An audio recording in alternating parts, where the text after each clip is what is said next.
음... 여러분 안녕하세요. 저는 요즘 딸아이 재롱 보는 재미에 푹 빠져 사는 40대 여성입니다.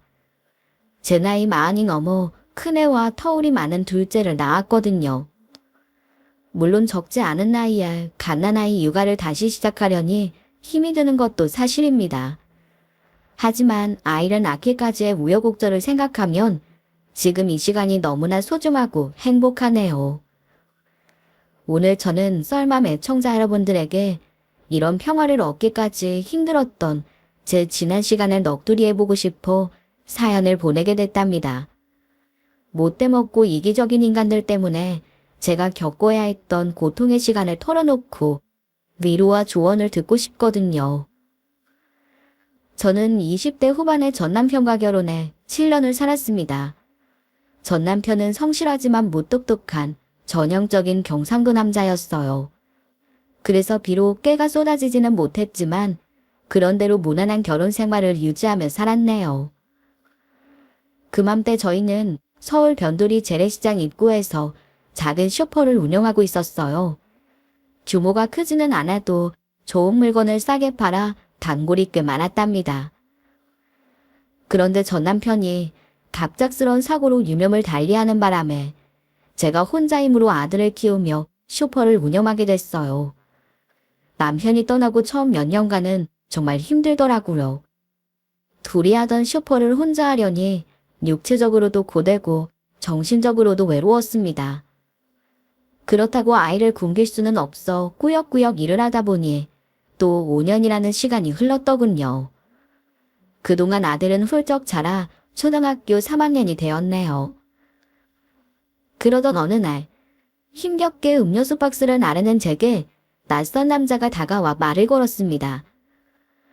이거 안으로 날라드리면 되는 건가요? 어머, 감사합니다.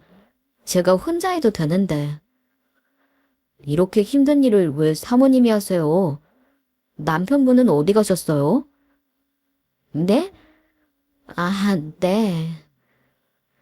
저는 모르는 사람에게 괜히 제 사정을 미주알고주알 밝히고 싶지 않아 말끝을 흐렸습니다. 그리고 가벼운 목례로 고마움을 표시한 후 가게 안으로 들어갔네요. 그런데 알고 보니 그 남자가 저희 옆 건물의 문을 연 점육점 사장이었어요. 새로 이사 왔으니 과부인 책사점을 알 리가 없었던 거죠. 그런데 그날 이후 의도치 않게 남자와 마주치는 일이 잦았습니다. 그래서 오가며 가볍게 인사 나누는 정도의 친분을 유지하게 됐죠. 그러다 저희 두 사람이 조금 가까워지는 계기가 생겼어요. 어느 날 학교에서 돌아온 아들이 시무룩한 표정으로 슈퍼 앞에 앉아 있더라고요. 저는 바쁘게 일하느라 별 신경을 쓰지 않았는데 마침 밖으로 나온 점육점 사장이 아들을 보고 이렇게 물었습니다. 유서가, 너 학교에서 무슨 일 있었어? 왜 이렇게 기운이 없어? 그래도 아이는 묵묵부답 말이 없더니 슬며시 저를 바라보고는 또다시 고개를 숙였어요. 그때 손님이 계산해달라는 소리에 저는 다시 소포로 들어갔죠. 한데 잠시 후에 아들이 안으로 뛰어들어와 신이 난 목소리로 외쳤습니다. 엄마, 엄마, 나 점육점 아저씨랑 축구 좀 하고 와도 돼? 축구? 아니, 갑자기 축구는 왜? 나도 애들이랑 축구하고 싶은데 나는 공 못 찬다고 자꾸 안 끼워주잖아. 근데 아저씨가 나 공 차는 법 가르쳐준다고 하셨어. 뭐? 아니, 아저씨 지금 장사하셔야 하는데. 아저씨가 괜찮다고 하셨단 말이야. 엄마, 나도 축구 잘하는 법 배우고 싶어. 그 말에 제가 선뜻 대답을 못하고 망설이는데 옆 가게 남자가 축구공을 들고 슈퍼를 들어왔어요. 그러더니 밝게 웃으며 이야기하더군요. 유석이랑 잠깐 놀다 올게요. 제가 이래봬도 왕년에 공 좀 찼거든요. 지금도 조개축구에 열심히 나가고 있어서 마침 가게에 축구공도 있네요.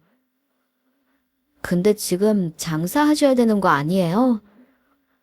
괜찮아요.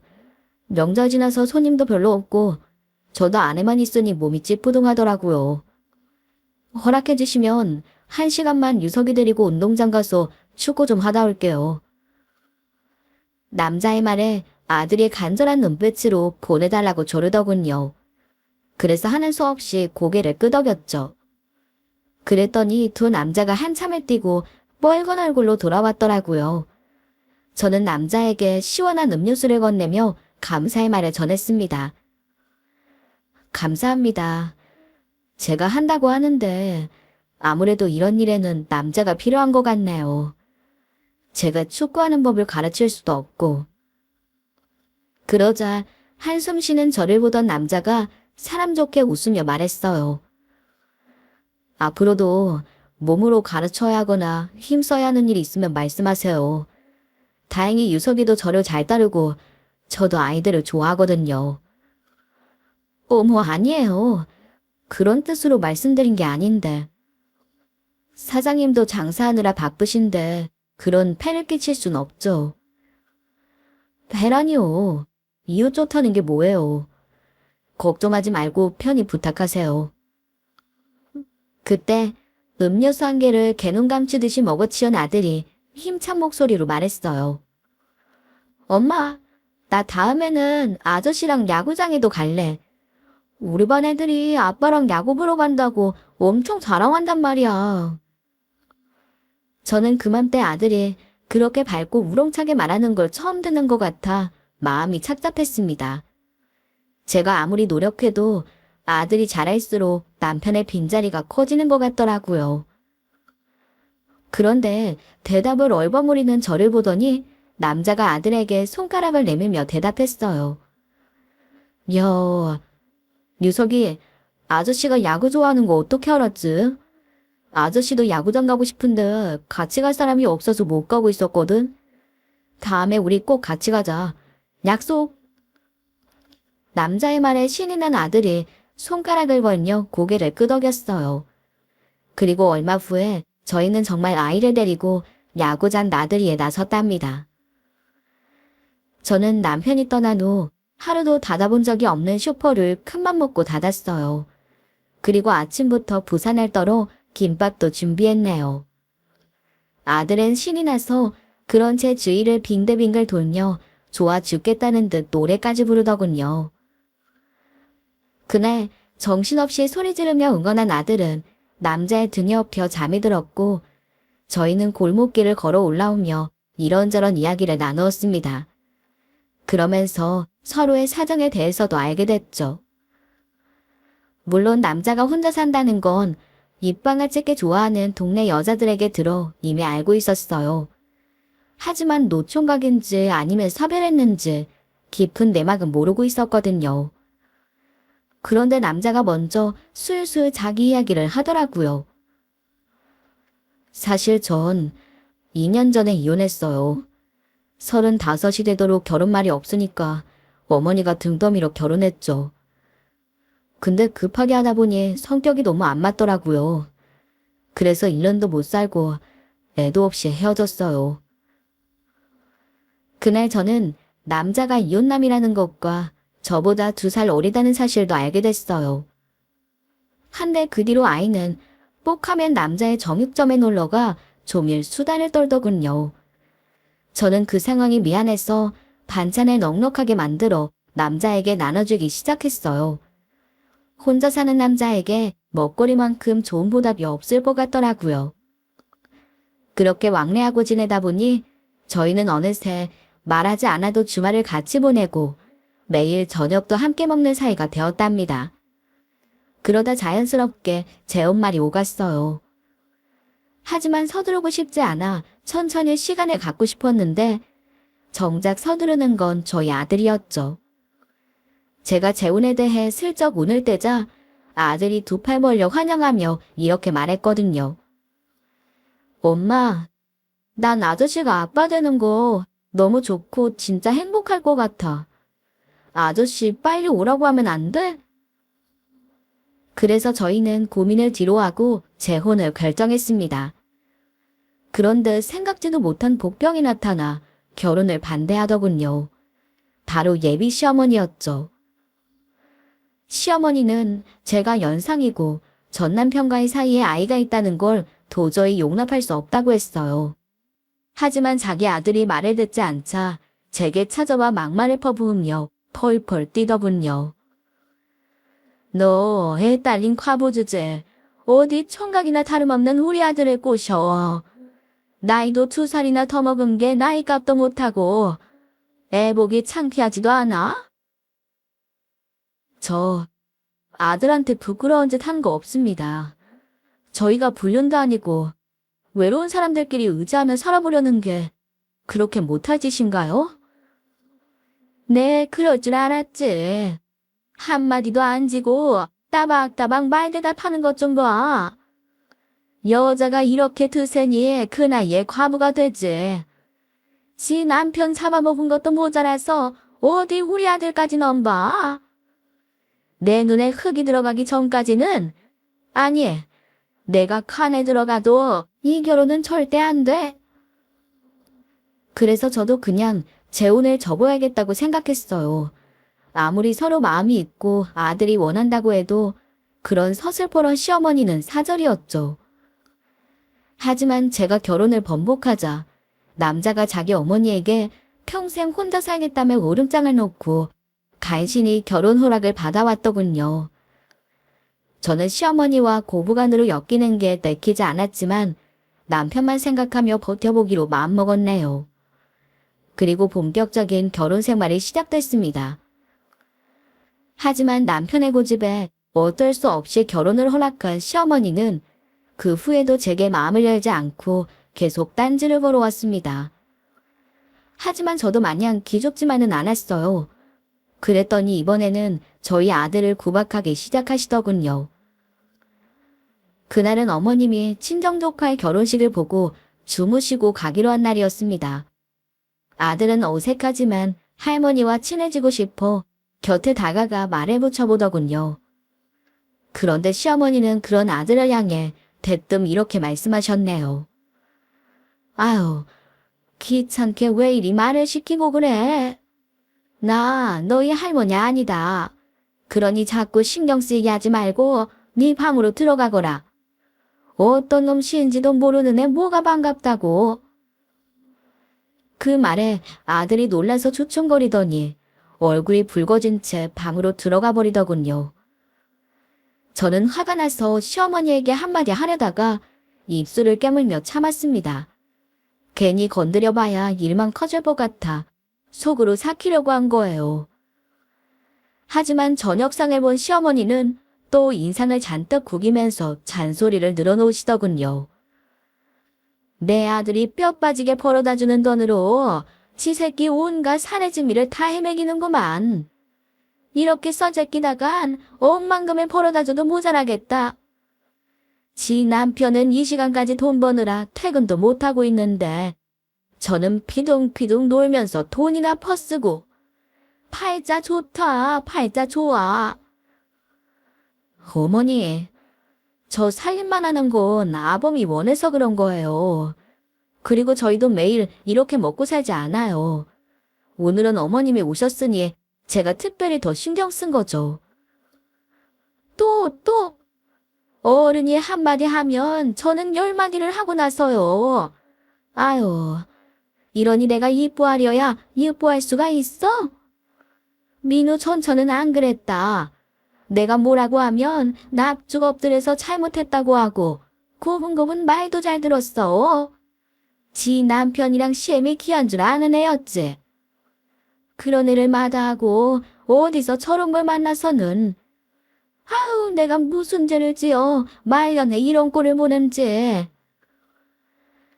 저만 있는 자리라면 저도 입 다물고 고분고분 넘어갔을 겁니다. 하지만 한창 예민한 나이에 아들도 있는데 그러시니 난감하더라고요. 실은 결혼할 때 남편이 힘든 쇼퍼 일은 그만하고 집에서 아이 양육과 살림만 했으면 좋겠다고 했거든요.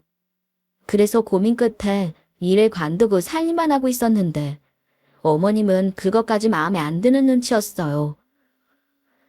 그래도 어머님 문제만 아니라면 남편은 정말 나무랄 데가 없었습니다. 늦은 시간과 주말까지 일하면서도 틈틈이 시간을 내 아들과 놀아주고 저에게도 정성을 다하는 좋은 사람이었죠. 그래서 1년에 몇 번 볼 일 없는 시어머니의 구박짐은 이겨낼 수 있다고 생각했네요. 아들에게도 할머니가 무섭긴 하지만 아빠를 낳아주신 분이니 이해하자고 토닥이자 알아듣는 눈치였습니다.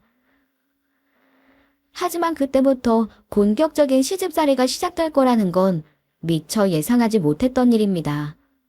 어머님이 아예 거처를 서울로 옮기시며 새 식구만의 단란한 일상에 먹구름이 둘이 오게 된 거죠. 저희가 결혼하고 몇 달 후 시어머니는 동네 어르신들과 중국으로 여행을 떠나셨어요. 그런데 그때 시골집에 불이 나버린 겁니다. 노후된 시골주택이라 전기가 합선돼 사고가 일어난 거죠. 다행히 여행 중이라 큰일은 면할 수 있었지만 그 일로 집이 전소된 어머님은 거처가 없어 저희 집으로 올라오시게 됐어요. 저는 놀란 마음에 걱정의 말을 건넸지만 어머님은 집에 불이 난 것까지 제 탓으로 돌리시더군요. 어머니 놀라셨죠? 그래도 집을 비웠을 때라 정말 다행이에요. 다행? 시애미가 40년 넘게 산 집이 홀랑 타버렸는데 한다는 소리가 다행이라고. 이게 다 집안에 사람이 잘못 들어와서 그런 거다. 아니면 멀쩡하던 집에 갑자기 왜 이런 일이 생겨? 말도 안 되는 결혼을 하니 조상신이 노에서 부정 탄 게 분명해. 그러자 남편이 인상을 보이며 대답했어요. 엄마, 그런 말씀 좀 하지 마세요. 이 사람은 엄마 안 계실 때라 화를 면하셨으니 다행이라고 한 거잖아요. 그 소식 듣고 유석이랑 집사람이 얼마나 걱정했는지 아세요. 퍽이나 그랬겠다. 눈의 가시가 죽어 없어지면 좋았을 텐데 멀쩡히 살아서 들이닥친다니 한숨이나 쉬었겠지. 엄마, 제발 억지 좀 쓰지 마세요. 그렇게 남편이 언성을 높이자 그제야 제동이 걸리더군요. 그 후로 저와 시어머니의 살벌한 동거가 시작됐답니다. 어머님은 집에서 손 하나 까딱하지 않으시면서 잔소리는 끝도 없으셨어요. 아이고, 냉장고 꼴이 이게 뭐니? 이건 유통기한이 내일까지인데 왜 이렇게 처박아뒀어? 장은 한꺼번에 몽땅만 넣지 말고 필요한 것만 조금씩 사다 먹어야 버리는 게 없지. 오늘 냉장고 싹 털어서 청소 좀 해라. 아유, 빨래는 어떻게 하길래 이렇게 꼰내가 나? 이불도 축축하던데. 날도 좋으니 가지고 나가서 싹 털어 베란다에 좀 말려놔라. 아유, 대체 살림을 어떻게 하는 건지 원. 민우 전처는 바닥에 머리카락 한 올 없이 집안을 반짝반짝하게 가꾸는 살림꾼이었다. 시어머니의 계속되는 비교와 잔소리에 몸은 힘들고 정신은 피폐해졌습니다. 하지만 오갈 데 없는 사람을 내칠 수 없어 꼭 참아야만 했죠. 아들도 살얼음 같은 집안 분위기를 느꼈는지 부쩍 말수가 줄고 표정도 굳어가더군요. 어머님께 시달림을 하도 당해서 그런지 언젠가부터 소화가 안 되고 몸살 기운도 느껴졌어요. 처음에는 대수롭지 않게 여겼는데 점점 정도가 심해지고 아침에 일어나기도 힘들어져 어쩔 수 없이 병원을 찾았네요. 그랬더니 동네 내과 의사가 고개를 갸웃거리며 산부인과에 가보라는 겁니다. 그래서 부랴부랴 산부인과 진료를 본 저는 생각지도 못한 말을 듣고 놀랐습니다. 임신이네요. 축하드려요. 지금 6주차 접어들었네요. 제가 그동안 어머님 때문에 신경 쓰느라 몸에 찾아온 변화를 눈치채지 못하고 있었던 겁니다. 물론 남편의 아이를 가져 기뻤지만 한편으로는 아이를 낳으면 40이 넘을 거라는 생각에 걱정이 앞서기도 했어요. 그래서 잠시 진료실 앞에 앉아 멍하게 있던 저는 서둘러 남편의 가게로 가서 이 사실을 말해줬습니다. 그랬더니 남편은 정육점이 떠나가라 환호성을 지르며 좋아했어요. 정말 나도 이제 애 둘 아빠가 되는 거야? 유석이가 있으니까 둘째는 딸이었으면 좋겠다. 당신 어디 아픈 데는 없지? 안 그래도 오늘 사볼 좋은 거 들어왔는데 이따 가져가서 붓고 와야겠어. 임산부한테 사볼이 그렇게 좋대잖아. 맨날 손님한테 팔면서 이야기만 했지. 내 얘기가 될 줄은 몰랐는데. 당신 그렇게 좋아? 당연하지. 내가 유석이 어릴 때 만나지 못한 게 얼마나 아쉬웠는지 알아? 지금도 귀엽지만 꼬물꼬물하고 푸동푸동한 아기 모습을 못 봐서 너무 서운했다고. 남편은 진심으로 기뻐했고 그런 모습을 보는 저도 행복했습니다. 그래서 즐거운 마음으로 집으로 가 저녁을 준비하고 있었네요. 그런데 이른 저녁 외출해서 돌아온 시어머니가 갑자기 노발대발하며 화를 내시는 게 아니겠어요. 너 임신했다는 게 사실이냐? 민우가 전화해서 몸조심 시키라고 신신당부하던데? 네, 벌써 6주나 됐다네요. 제가 둔해서 몰랐나 봐요. 하는 짓마다 어쩜 이렇게 기막힌 짓만 골라 하는지. 너 대체 생각이 있는 거냐 없는 거냐? 네? 그게 무슨 말씀이세요? 다 늙은 년이 내 아들 등골 빼려고 애를 가져.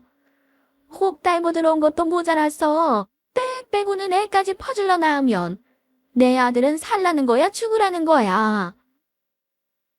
어머니, 아무리 예상 못한 일이라도 어떻게 그런 말씀을 하세요? 어머님 손주가 생기는 거라고요. 손주는 무슨. 난 너 같은 거한테 내 손주 말한 적 없다. 긴 말 필요 없고 애 더 크기 전에 나랑 병원 가자. 네, 그게 무슨. 지금 아이한테 해코지라도 하겠단 말씀이세요. 막말로 너처럼 산전수전 다 겪은 과부가 가진 애가 내 아들 자식이 맞다고 어떻게 장담하니? 어머니, 정말 해도 해도 너무하세요. 지금까지 저 구박하신 건 민우 씨 봐서 참으려고 했어요. 그래도 이건 아니죠. 저희를 찾아와준 아이한테 고마워는 못할 망정. 어떻게 그렇게 무서운 생각을 하실 수가 있으세요? 웃기는 소리 하고 있네. 고맙기는. 내가 너희 결혼은 못 막았지만 애는 절대로 안 돼. 무슨 수를 쓰든 그 애 못 낳게 할 테니 두고 봐라. 어서 이리 오지 못해. 병원 문 닫기 전에 얼른 가자니까. 이러지 마세요, 어머니. 제 몸에 손대지 마시라고요. 저는 필사적으로 어머님의 손을 뿌리치려고 노력했지만 평생 농사짓던 사람의 우악스러움을 이기기가 쉽지 않았어요. 그때 갑자기 눈앞에 불이 번쩍 일더니 뺨이 얼얼한 겁니다. 흥분한 시어머니가 다짜고짜 제 뺨을 올려붙인 거죠. 저는 너무 갑작스러운 상황에 놀라기도 했고 기가 막히기도 해 눈물이 터지고 말았습니다. 그런데 그때 누군가 달려오는 소리가 들리더니 갑자기 남편이 나타나 시어머니의 팔을 잡아채며 소리쳤어요. 엄마, 지금 뭐 하시는 거예요? 아니, 네가 이 시간에 무슨 일이냐? 이 사람 임신했다고 말씀드렸잖아요.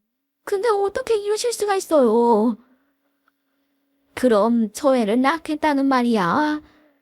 가뜩이나 혼자 장사하는 것도 힘들 텐데 애를 또 가져서 어쩌겠단 거니? 그건 저희가 알아서 해요. 어머니가 걱정하시는 것보다 정력점도 잘 되고요. 그러니 이런 말도 안 되는 억지 좀 제발 쓰지 마세요, 제발. 남편이 무섭게 화를 내자 시어머니도 그만 말문이 막혔는지 멍하게 서 있더라고요. 남편은 놀란 저를 부축해 방으로 들어가며 걱정스럽게 물었습니다. 어디 다친 데는 없어? 배는? 괜찮아. 근데 이 시간에 무슨 일이야? 아직 점육점 문 닫을 시간 안 됐잖아. 당신 사고 꼭 빨리 해먹이고 싶어서 일찍 나왔지. 근데 어떻게 이런 일이? 정말 미안해. 내가 입이 10개라도 진짜 할 말이 없다. 앞으로는 절대 이런 일 없도록 엄마한테 단단히 말씀드릴게. 얼른 좀 누워. 남편은 저를 눕혀두고 나가 시어머니에게 다시는 제게 손대지 말라면서 대차게 소리치는 것 같았어요. 그래도 아들은 무서운지 그 이후로 어머님은 아이에 대한 일에 다시 입에 올리진 않으셨습니다. 하지만 저는 그날 받은 충격으로 한동안 어머님과 둘이 있는 자리를 피하게 됐네요. 그러던 어느 날 혼자 사시는 친정아버지가 화장실에서 넘어져 허리를 다쳤다는 연락을 받게 되었습니다. 아버지는 시시하시는 모양인데 옆집에 사는 어르신이 아침 일찍 전화 주셨더라고요. 제 통화 내용을 곁에서 들은 남편은 걱정스러운 얼굴로 이렇게 말하더군요. 장인어른이 다치신 거야. 새벽에 화장실 갔다가 넘어지셨다는데 119까지 부르고 난리도 아니었다나 봐. 지금은 일단 치료받고 집으로 가셨다는데 상태가 어떤지 모르니까 너무 걱정이 돼. 큰일이네. 그럼 오늘 토요일이라 유석이도 학교 안 가는데 다 같이 내려가자. 자기도 간다고? 정육점은 어쩌고? 장인어른이 다치셨다는데 지금 장사가 문제야? 간 김에 옆에서 상태 좀 보고 간병이 필요하면 자기는 며칠 더 있다가 와. 유석이 학교는 나랑 엄마가 보내면 되니까. 일단 가보고 결정하자. 어서 유석이 깨워서 준비해. 저는 남편의 말대로 다급하게 아이를 깨워 친정에 갈 준비를 했습니다. 그런데 그 모습을 가만히 보고 있던 시어머니가 갑자기 저희를 막아서며 이런 말씀을 꺼내셨어요. 허리 좀 삐끗한 걸 가지고 뭘 일하는 사람까지 태동하고 내려가. 아주 거동을 못해서 입원하신 건 아니라며. 그렇긴 한데 장인어른이 혼자 사시잖아요. 그래서 상태가 어떠신지는 보고 와야 안심이 될 것 같아서 그래요. 어떤지 보는 거야. 애랑 둘이 가면 되지.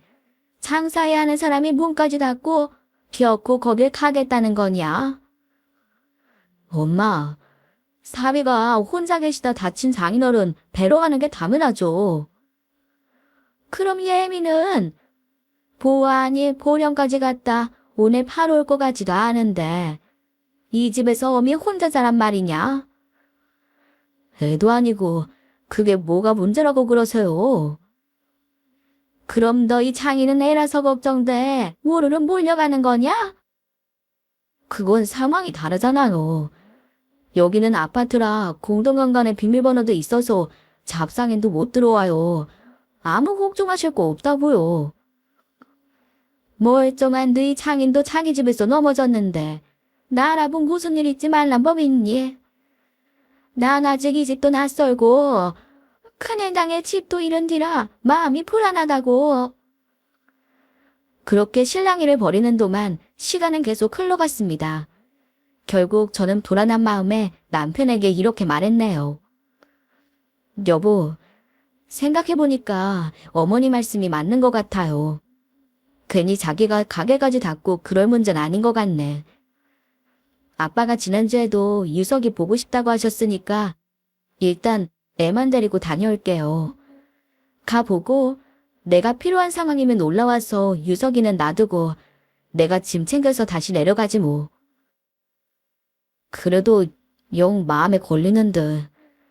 괜찮겠어? 괜찮아. 내가 도착하면 바로 연락할게요. 일하고 어머님 저녁이나 챙겨드려. 어머님은 그제야 굳은 얼굴을 풀고 다시 TV 앞에 앉으셨어요. 그래서 저는 아이를 데리고 한달음에 친정으로 내려갔습니다. 한 달 다행히 생각보다 아버지의 상태가 괜찮아 보이더군요. 허리도 근육이 놀란 것뿐 뼈에는 별다른 이상이 없다고 했답니다. 그래서 한숨 돌리고 먹거리를 챙겨드리자 친정아버지가 불편한 내색을 보이시더군요.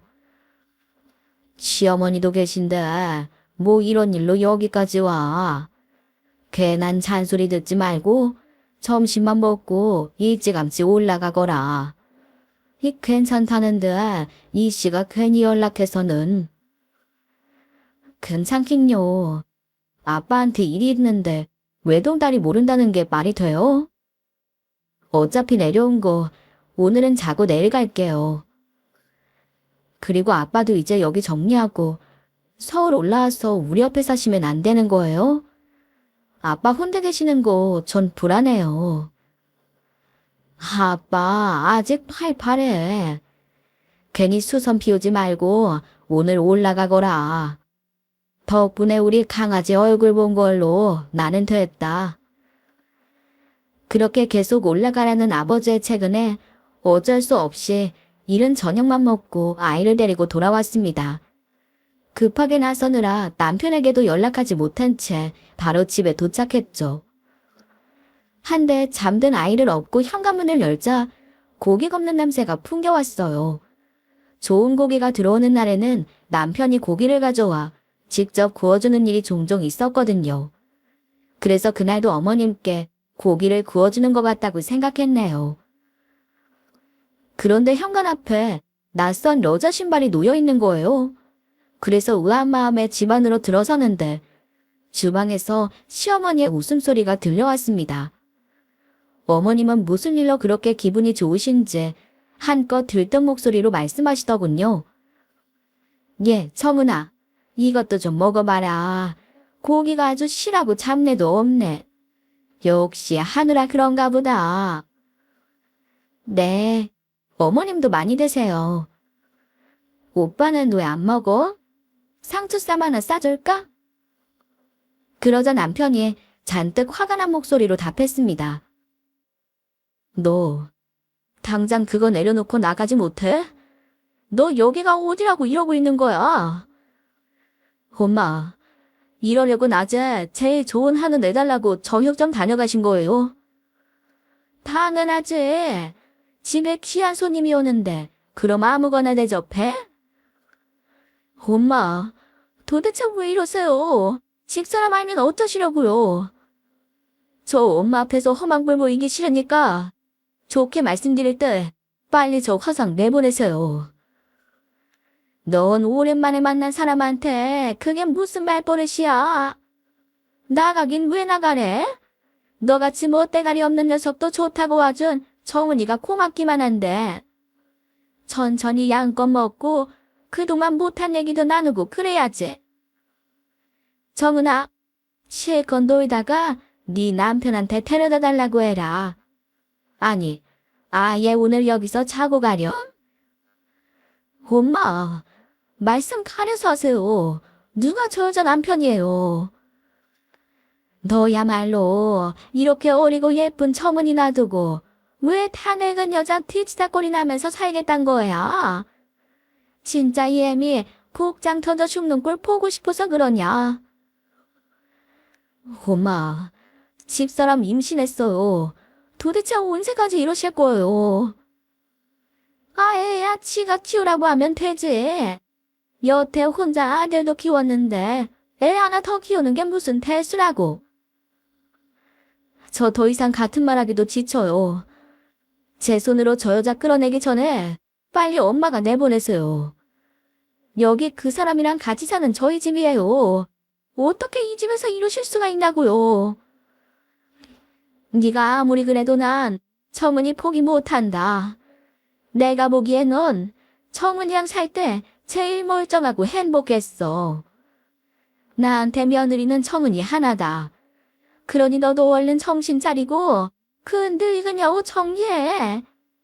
고맙게도 청은이가 기다려준다고 하잖니.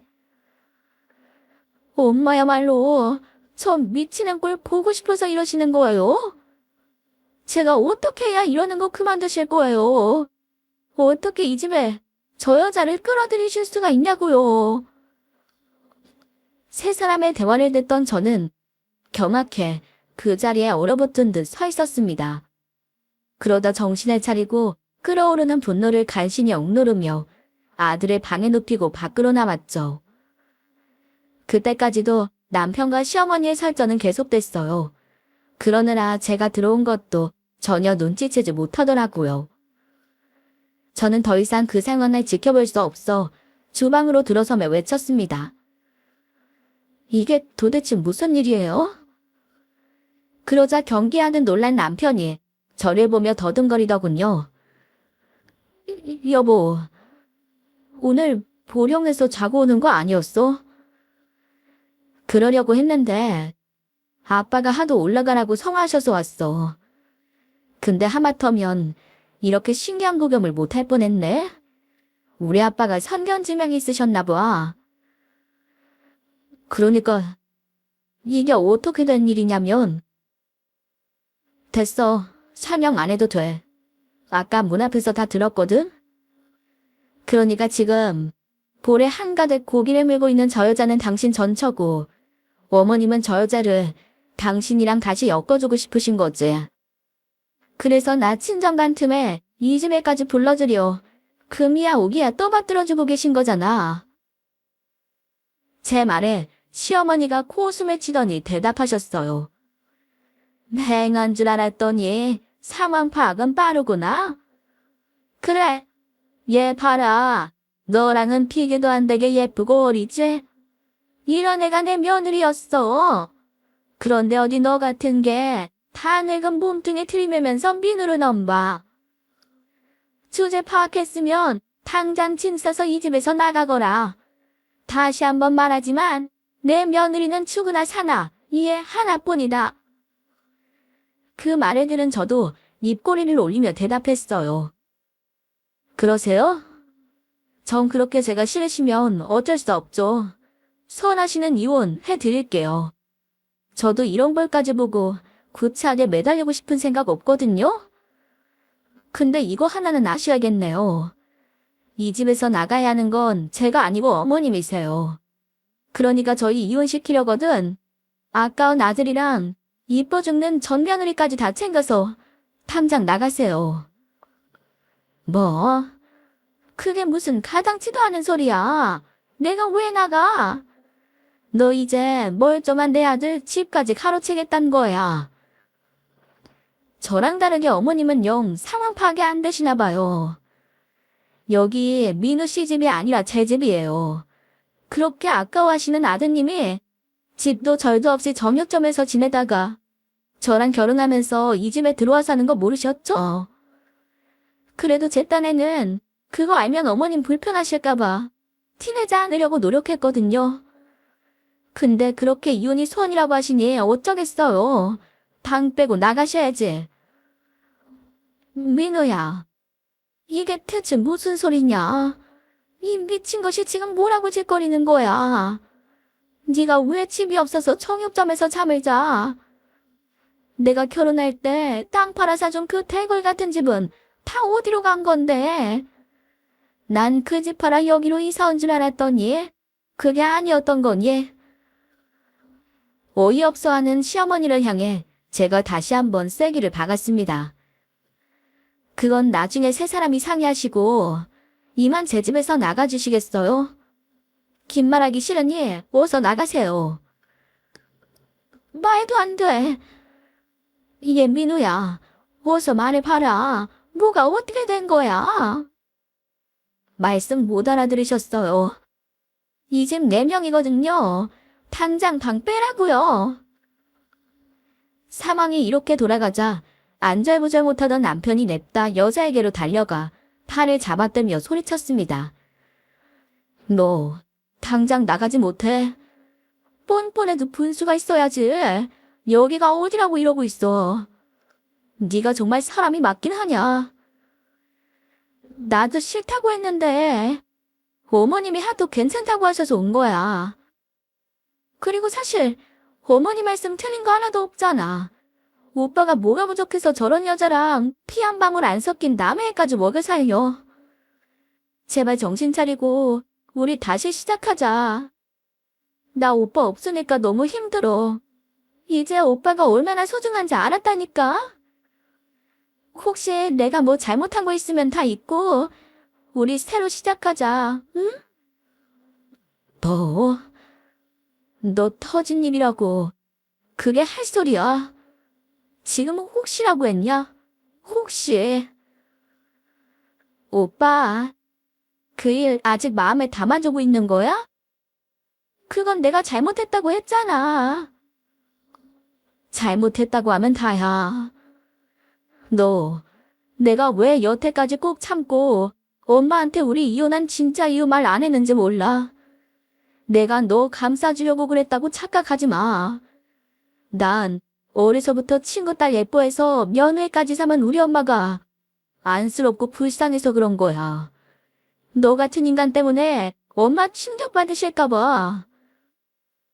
근데 이제 더 이상은 못 참겠다. 내가 입 다물고 있을 때 조용히 반성하면서 살 것이지. 여기가 어디라고 찾아와서 분탕질이야. 네가 엄마한테 자꾸 연락해서 힘들다고 한 거 내가 모를 줄 알아? 오빠, 지금 어머니 옆에 계시는데 그 말 하려는 건 아니지. 오빠 말대로 어머니 충격받으시면 어쩌라고?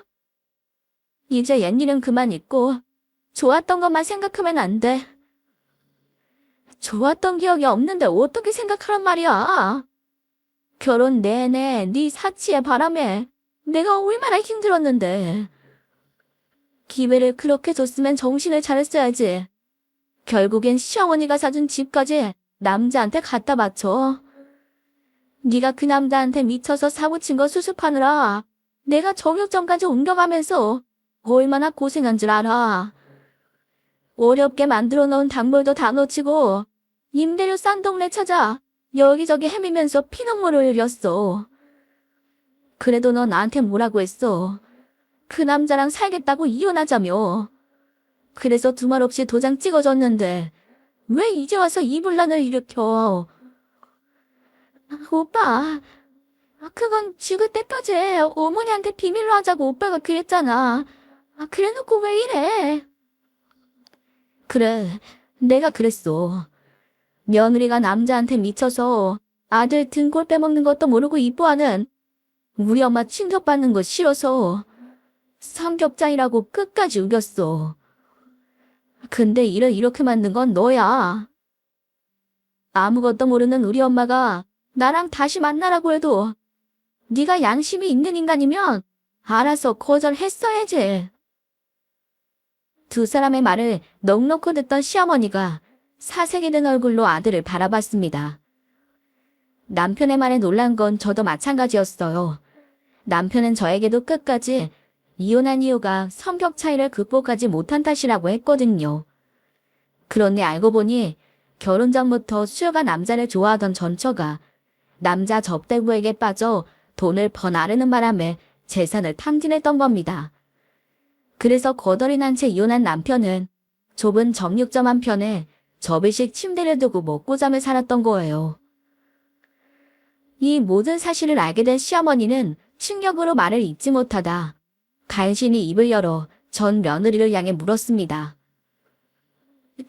정은아, 아니지? 지금 민우가 하는 말, 저거 다 거짓말이지? 응? 네가 말 좀 해봐라. 너 그런 애 아니잖니? 죄송해요, 어머니. 그래도 저 어머님이랑 민우 씨 정말 좋아했어요. 근데 친구들이 자꾸 부르는 덩에 거절을 못해서 한두 번 들락거리다 보니 그게 중독이 되는 바람에. 전초의 말을 들은 남편은 이를 갈며 이렇게 말했어요. 웃기지 마. 너 결혼 전부터 그런데 들락거린 거 네 친구들 통해서 다 들었어. 네가 오히려 친구들을 끌어들였다며. 아무리 그래도 결혼했으면 달라지도록 노력은 했어야지. 네가 나랑 사는 동안 집에 제대로 들어온 게 몇 번이나 될 것 같아. 오빠, 내가 다 잘못했어. 그놈이랑은 진즉에 헤어졌어. 나한테 더 이상 돈이 안 나오니까 이 인간이 가게도 옮기고 잠수 타더라고. 그제야 정신이 들었는데 오빠는 재혼했다고 하고 혼자 사는 건 힘들고 막막하고. 그래서 다시 돌아오고 싶었어. 나 정말 반성 많이 했으니까 딱 한 번만 더 기회주면 안 될까? 말 같지도 않은 소리 때려치우고 당장 나가. 그리고 엄마도 나가세요. 저 여자한테 다 뜯기고 죽지 못해 사는 저 웃게 해준 게 집사람이랑 유석이에요. 저한테 따뜻한 집, 행복한 가정 다 갖게 해준 은인이라고요. 근데 이젠 제 아기까지 가진 소중한 사람을 저 때문에 더 이상 힘들게 할 수 없어요. 그러니 다시는 저희 찾아올 생각하지 마시고 그만 나가시라고요. 그렇게 포효하는 남편을 보고 시어머니와 전처가 기겁을 해 꽁무니를 빼버렸어요. 그리고 남편은 제 앞에 무릎 꿇고 앉아 용서를 빌었네요.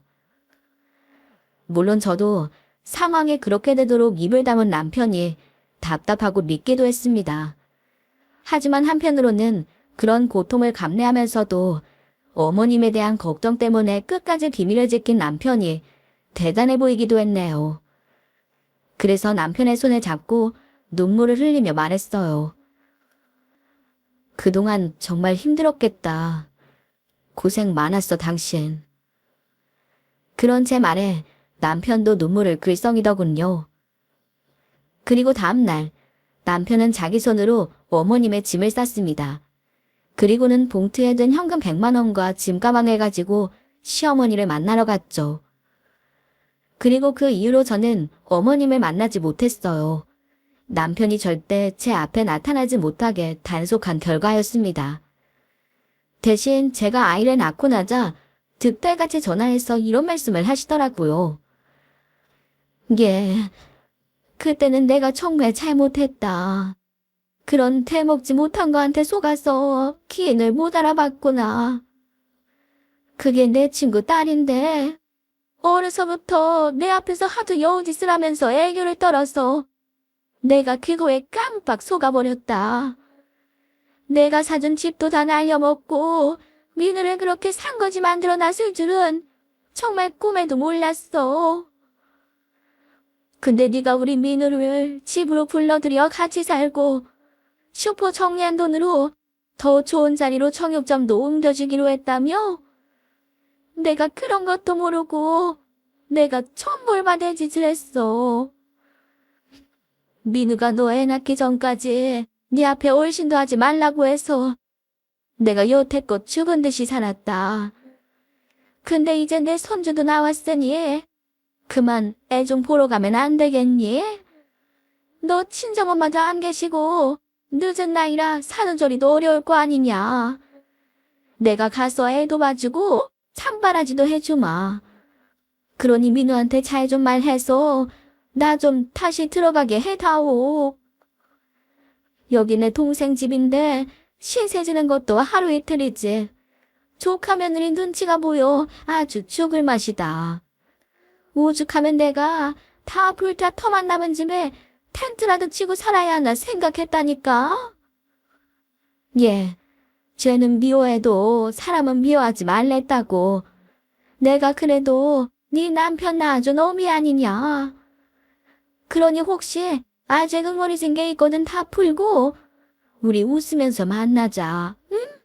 아가. 하지만 저는 아직 시어머니를 용서하지 못하고 있어요. 지난 시간 당한 서러움이 너무 깊게 가슴에 남아 쉽게 마음을 돌리지 못하겠더라고요.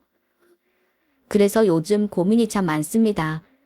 커가는 아이와 남편을 보면 저 하나 생각을 바꿔 어머님을 모셔오고 싶다는 생각도 들거든요. 남편이 얼마나 효자했는지 알기에 그런 생각이 더하죠. 그래서 오늘 제 사연을 들으신 분들은 진심 어린 조언을 듣고 싶네요.